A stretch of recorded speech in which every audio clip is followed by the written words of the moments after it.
ဟုတ်ကဲ့အားလုံးပဲမင်္ဂလာပါကျွန်တော်ရွှေနဲ့လာ online show ကနေကြိုဆိုလိုက်ပါတယ်ကျွန်တော်အခုပြထားတာကတော့ကျွန်တော်တို့ခောက်ဝင်လန်းစင်လေးဖြစ်ပါတယ်ဒါလေးက steel frame လေးဖြစ်ပါတယ်ခင်ဗျာ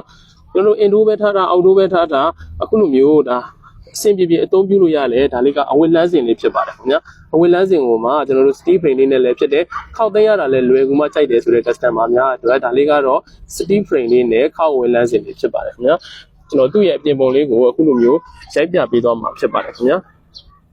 သူကတပတ်လေကိုအခုလိုမျိုးမူလီလေးနဲ့စတူလေးတွေနဲ့ဆွဲထားတဲ့အတွက်ကြောင့်တောက်တင်းတင်းလေးနဲ့ဖြစ်နေပါခင်ဗျာသူက steel frame လေးနဲ့လာတာပဲ steel ပေါင်လေးနဲ့လာတာဖြစ်ပါတယ်ခင်ဗျာဒီစီးလေးကကျွန်တော်တို့ indoor ပဲထားတာ outdoor ပဲထားတာလွယ်တကူနဲ့အသုံးပြုလို့ရတယ်ဒါလေးကအဝတ်လန်းစင်လေးဖြစ်ပါတယ်ခင်ဗျာ